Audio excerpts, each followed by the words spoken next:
Le silence est un sujet, ma foi, assez vaste, mais très très très intéressant. Et dans un monde où on est tout le temps distrait, on est tout le temps avec beaucoup de gens, on est tout le temps très très connecté, on peut aller partout et faire n'importe quoi. Et finalement, ne jamais nous ennuyer, ne jamais être dans un moment de vide total où on n'a aucune activité à faire. Je pense que c'est un sujet absolument abordé et personnellement, j'aime beaucoup le silence. Je sais pas si vous faites partie de ce genre de personnes, mais moi j'aime beaucoup quand c'est très très calme, quand il y a très peu de monde. J'aime, on va dire, la paix. J'aime le silence en soi, en tant que tel. Et du coup, vous le savez très bien, vu que lorsque je m'intéresse à un sujet, j'en fais une vidéo, je me suis dit que le silence c'était une superbe idée. J'ai déjà fait une vidéo au début de ma chaîne sur le pouvoir du silence, mais c'était plus le pouvoir du silence par rapport aux gens. Là, ce sera plus le pouvoir du silence par rapport à vous-même. Donc, accrochez-vous bien, on est parti pour cette vidéo qui va, ma foi, être riche en apprentissage. Donc, bonjour à toutes et à tous et bienvenue sur ma chaîne. Comme vous l'avez compris, on va parler du silence dans cette vidéo. On va parler de ce sujet, mais plus globalement. On va essayer de comprendre pourquoi les moines font vœu de silence. On va essayer de comprendre en soi dans la société pourquoi il est important de savoir maîtriser le fait de se taire. Et on va aussi tâcher de trouver la place que le silence a dans notre réussite et dans notre développement personnel. Il y a une phrase intéressante qui dit « On n'a jamais rien appris en parlant ». Et bien paradoxalement, laissez-moi vous prouver dans cette vidéo, en parlant, que c'est bel et bien la vérité. Le silence est un ami qui ne trahit jamais. Confucius. Voici la citation qui m'a poussée à m'intéresser à ce sujet. J'ai toujours été quelqu'un qui parlait énormément, qui parlait trop malheureusement. Quand j'ai lu cette citation dans un livre, ne me demandez pas lequel, je ne sais plus, la citation m'a marqué. La citation m'a marqué tout simplement parce que le silence, un ami qui ne trahit jamais. Cette citation, je l'ai lue, je pense, il y a 1 an et demi ou 2. Je l'ai écrite sur un bout de papier que j'ai collé à mon mur là-bas. Et elle ne m'a vraiment jamais lâchée. J'ai réfléchi du coup pendant des mois sur cette citation. À chaque fois que je la réalisais, elle me refaisait le même effet. Et je me suis décidée vraiment à faire des recherches. À me dire, mais pourquoi le silence est-il un ami qui ne trahit jamais? Au début, je me disais, c'est parce que quand t'es silencieux, que tu ne dis rien à personne, personne ne peut te trahir. Vous savez, il y a une phrase qui dit, on ne peut détourner des plans dont on n'a pas connaissance. Du coup, je me suis dit que c'était ça. Mais en fait, le silence est un ami qui ne trahit jamais, c'est une phrase plus profonde. Tout simplement parce que le mot trahison veut dire maintes choses. Et la trahison, ça peut être le fait de mal conseiller. Or, lorsque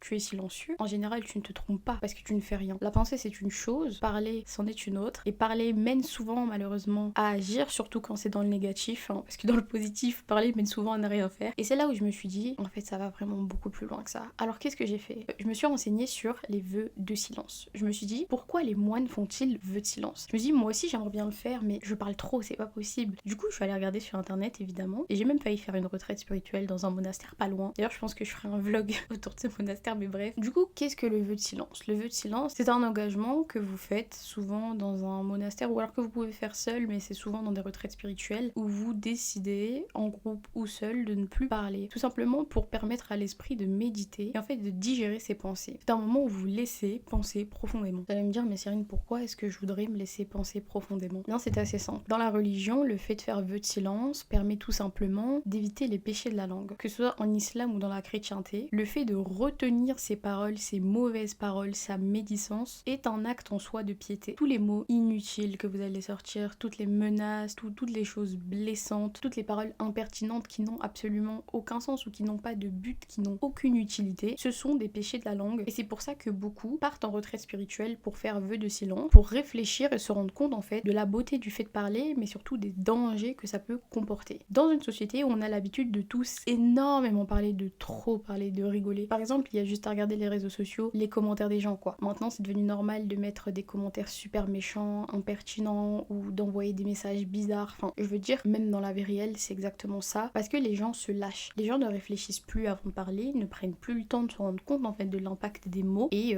on a des taux de dépression qui augmentent. Enfin, je veux dire, la société est à l'image de ce qui est en train de se passer. J'ai regardé une vidéo dans laquelle on disait qu'il y avait une expérience sur des arbres et on avait testé en fait, on avait mis du bruit autour de plantes. Les plantes qui n'avaient aucun bruit autour d'elles se sont développées normalement et correctement, et les plantes qui avaient du son autour d'elles sont mortes. Aussi simple que ça. Et du coup, ils ont essayé de transférer l'expérience sur des humains et ils ont, je ne veux pas dire de bêtises, je ne me souviens plus exactement de la chose, mais en gros, l'idée c'était que le son, le bruit, le too much abîme notre cerveau, remplit notre esprit esprit, nous trouble. Et c'est pour ça que la méditation est particulièrement importante et que beaucoup de gens méditent. Alors malgré le fait que sur les réseaux sociaux ils ont rendu ça un petit peu kitsch, la méditation c'est pas le fait de faire Aum et de rester comme ça. La méditation c'est le fait de prendre le temps de rester avec ses pensées et en fait d'éteindre son esprit. C'est apprendre à son esprit à s'éteindre et c'est très utile et très important afin de réfléchir à des choses beaucoup plus profondes. Est-ce que ce que j'ai dit à ma copine la dernière fois était sympa? Non, j'aurais pu me taire. Est-ce que la remarque sarcastique que j'ai fait la dernière fois était sympa? Non. Est-ce qu'il fallait vraiment que je fasse aussi mal à cette personne en lui disant ça? Non. Est-ce que j'avais réellement besoin d'insulter ce conducteur qui m'a coupé la priorité? Non. Est-ce que sur les réseaux sociaux j'avais vraiment besoin de dire ça dans ma story? Non. Est-ce que j'aurais vraiment dû lui dire que je l'aimais à ce point? Non.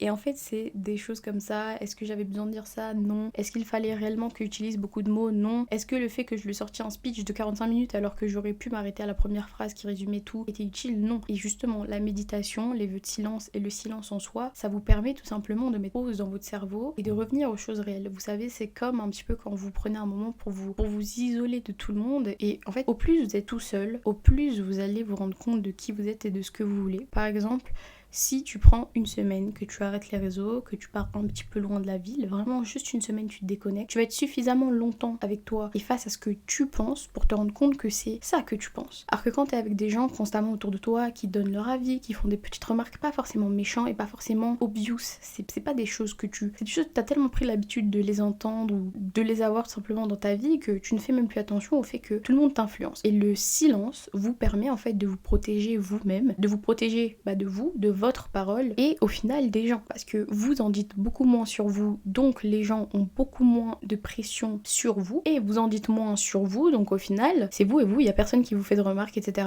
Il y a beaucoup de gens qui me demandent par exemple quels sont mes projets et en fait avant je me sentais obligée de justifier, de dire moi je vais faire ça, je vais faire ça, je vais faire ça. Les gens ils aiment bien me demander tu fais quoi dans la vie. En fait c'est une réponse à laquelle je n'ai pas envie de répondre tout simplement parce que tu sauras ce que je fais le jour où ce sera fait et si je t'en parle là tout de suite, tu vas avoir une réaction qui va me déplaire et cette réaction qui va me déplaire, elle va avoir un impact sur mon travail et mes résultats. Donc en fait, quelquefois, faut juste prendre la décision de se taire. Et pour prendre la décision de se taire, faut se rendre compte du pouvoir que se taire a. Aussi, j'aimerais ajouter que au moins vous parlez finalement, au plus vous écoutez les gens. Et au plus vous écoutez les gens, au plus vous développez une capacité à les analyser. Ce que je veux dire par là, c'est que les gens parlent beaucoup, mais les gens disent très rarement ce qu'ils veulent vraiment, ce qu'ils attendent vraiment. Et en fait, au plus dans la vie, vous prenez le temps de vous taire et juste d'écouter les gens. Prenez le temps de vous taire et juste de regarder ce qu'ils font. Au plus vous allez développer vraiment cette capacité à analyser tout ce qu'il y a autour de vous. Vous prenez le temps de regarder, vous prenez le temps d'écouter avant même de parler parce que comme j'ai dit au début de cette vidéo, on n'a jamais rien appris en parlant. Le truc c'est que tout le monde a envie d'être écouté, donc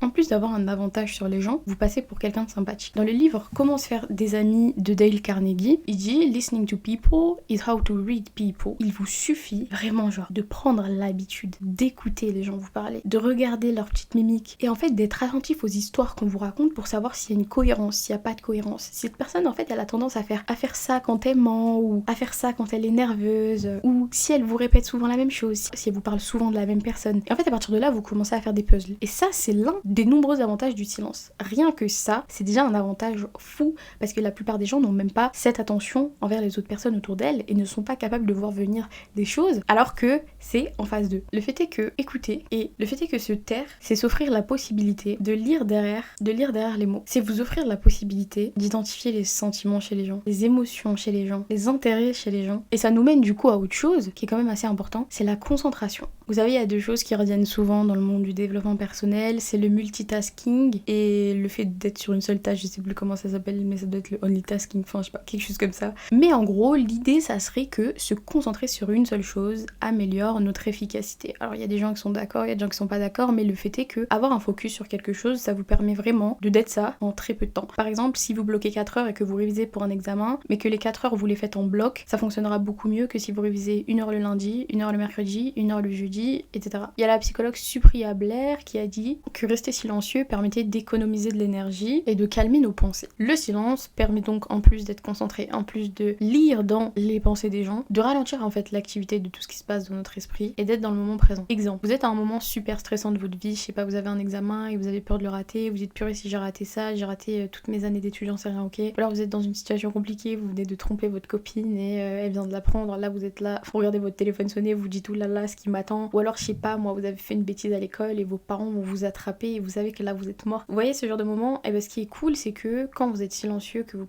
vous faites l'effort genre de rester calme et que surtout vous avez appris finalement à méditer. Bon voilà, je parle pas forcément de méditation, mais méditation ça vient du latin et ça veut dire réfléchir, réflexion. Donc voilà, quand je dis méditation je parle de ça. Quand vous savez que vous êtes dans une situation assez compliquée, le fait en fait de juste vous calmer, de plus penser à rien et de rien faire, ça vous bloque dans le moment présent et ça fait redescendre votre stress. Et du coup ça fait une transition parfaite avec le cortisol. L'accumulation de bruit dérangeant peut mener à l'augmentation du cortisol. Le cortisol c'est quoi? C'est le stress, c'est l'hormone du stress. Si vous en avez trop, vous pouvez vraiment avoir des problèmes, vous pouvez développer de l'acné, des problèmes de sommeil, vous pouvez développer des maladies, avoir des problèmes avec votre système immunitaire et avoir d'énormes problèmes psychologiques à cause de ça parce que c'est une hormone, c'est super important et puis surtout c'est l'hormone du stress et le stress on sait tous que ça peut détruire un humain. On en revient à l'expérience des arbres, quand vous mettez énormément de bruit autour d'un être vivant, l'être vivant se fane parce que ça trouble tout simplement son repos et son développement.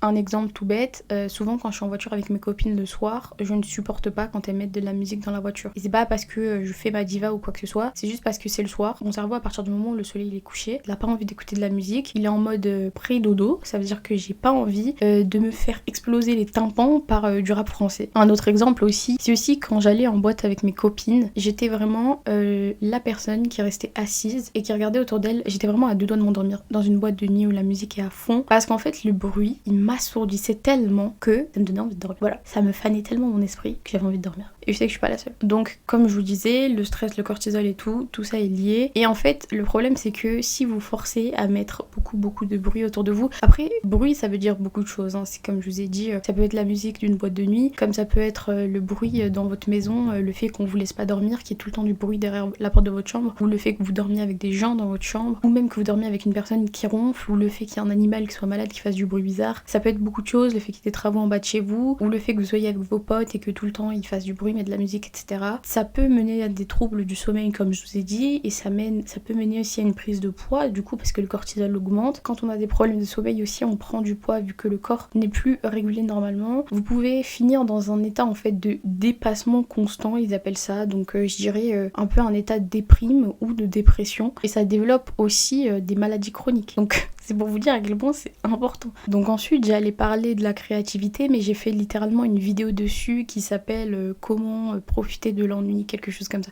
Donc je vous laisse aller checker directement. Mais en effet, quand vous êtes silencieux, quand vous êtes au calme, quand vous ne faites rien, quand c'est chill, votre esprit a le temps de réfléchir et vous seriez vraiment étonné de tout ce à quoi votre esprit peut penser en l'espace de 5 minutes quand il n'y a rien autour de lui qui le distrait. Vraiment ça peut aller très vite.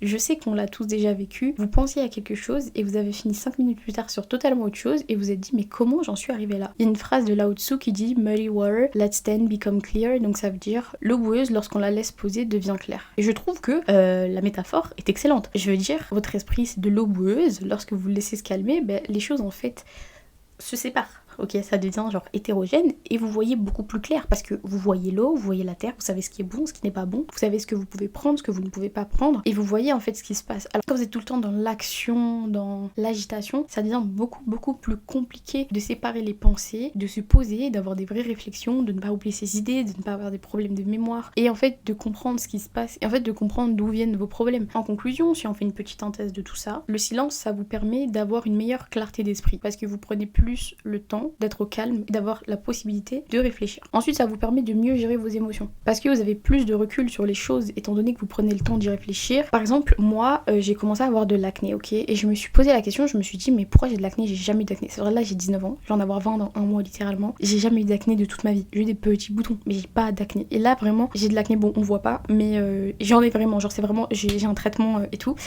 Et bref, et en fait, ça fait 4-5 mois que j'en ai et je sais exactement à partir de quand ça a commencé, je sais exactement pourquoi ça a commencé. Mais comment est-ce que je sais tout ça? Parce que moi je suis concentrée dans ma vie, c'est-à-dire je sais exactement quelles habitudes j'ai, je sais exactement quand est-ce que ça a changé, à quelle date ça a changé et pourquoi quoi ça a changé? Ça a commencé au début du ramadan, quand j'ai arrêté la salle, commencé le ramadan et commencé à boire du café. Et si vous prenez le temps d'aller vous renseigner, le café ça a un énorme impact sur les hormones, donc du coup c'est ça qui m'a déclenché de l'acné. Et vu que j'ai jamais bu de café avant il y a 5 mois, bah voilà. Mais en gros ce que je veux vous dire c'est que moi je suis une personne qui réfléchit énormément, qui se pose énormément, qui fait quand même assez attention à ce qu'elle fait. Je suis très intentionnelle en fait dans mes choses, dans mes habitudes, et ça veut dire que quand j'ai un problème ou quelque chose qui change, de par le fait que je sois une personne qui soit calme et qui prenne le temps de réfléchir, etc., je sais exactement le pourquoi du comment. J'identifie les réactions et j'en connais les causes, donc je peux y trouver des solutions. Et c'est exactement ça qui est important. Du coup, dans le même délire, vous pouvez gérer vos émotions parce que vous arrivez à identifier la réaction, à trouver la cause et à y trouver une solution. Mais pour ça, il faut que l'eau boueuse devienne claire. Et du coup, à partir de là, vous prenez des meilleures décisions. Et c'est surtout ça en fait qu'apporte le silence. Le silence pour moi, c'est la possibilité d'avoir du recul sur les choses. Vous êtes silencieux, vous fermez votre bouche, vous arrêtez de parler pour rien et vous rendez compte que ah bah la dernière fois quand j'ai pas fait cette remarque en fait, bah ça s'est bien passé. Ah la dernière fois quand j'ai pas fait cette remarque, bah heureusement que je l'ai pas faite parce que j'avais eu un mauvais jugement. Ah la dernière fois quand j'ai pas dit ça, bah heureusement que je l'ai pas dit parce que regarde maintenant comment ça s'est passé. Si je l'avais dit à quelqu'un, j'aurais été genre sous pression ou j'aurais eu honte ou ça se serait mal passé. Oh si je lui avais dit que je l'aimais bien alors qu'en fait maintenant il est sur elle, eh ben ça aurait été la honte. Vous voyez ce que je veux dire? Se taire c'est toujours mieux que de parler. Bon certaines fois faut parler, ok, mais là je vous parle vraiment des petites situations nulles où vous savez très bien que vous devriez vous taire. Et encore une fois, c'est pour votre esprit massivement parce que ça évite des problèmes, etc. de se taire. Mais là c'est pas ça le sujet. Le sujet c'est vraiment apprendre à utiliser les choses basiques qu'on a. Et on a la capacité de se taire et c'est pas pour rien, c'est pour écouter les gens. Et vous en apprendrez toujours plus en écoutant les gens, en écoutant quelqu'un et en regardant les choses qu'en parlant de vous, parlant des autres, médisant, faisant des remarques et en n'étant pas très sympathique. Donc voilà, je pense sincèrement que je vais faire une partie 2 un petit peu plus profonde sur le sujet, mais ça m'a fait extrêmement plaisir en tout cas de faire une vidéo sur ça, parce que vraiment le silence, c'est un sujet que je trouve super intéressant, tout comme les choses simples en fait, le bien, le mal, l'homme, la femme, le silence, l'art de la parole, toutes ces choses, c'est des choses basiques qui ont tellement de bienfaits en elles, mais qu'on n'aborde pas assez et qu'on n'aborde pas sous un bon angle, et du coup en fait on prend les choses pour acquises. La plupart d'entre vous allez vous dire oh le silence c'est facile, moi je vous mets au défi de vous empêcher d'ouvrir votre bouche à chaque fois et vous allez voir que c'est extrêmement compliqué parce qu'on a grandi dans une société où on dit un petit peu trop tout ce qu'on veut. Quand tu vois les enfants comment ils parlaient à leurs parents avant VS comment ils parlent de nos jours, c'est assez affolant. Moi je parlais avec ma grand-mère hier, elle m'a dit vous dans cette génération vous avez aucune patience alors que nous avant c'était la base. Voilà, les grands-parents ils restaient ensemble quoi qu'il arrive. Je dis pas que je défends ça, mais je dis juste que c'est quand même assez aberrant le fossé qu'on a établi entre eux et nous. Après il y a des choses qui sont bien, des choses qui sont moins bien. Je pense qu'il est de notre devoir d'apprendre de toutes ces choses, sachant que nous maintenant on a internet etc pour faire les bonnes recherches, pour avoir les bonnes sources. Et voilà, j'espère que ma vidéo vous aura plu, je vous fais d'énormes bisous et on s'attrape très prochainement pour une autre vidéo. Prenez soin de vous.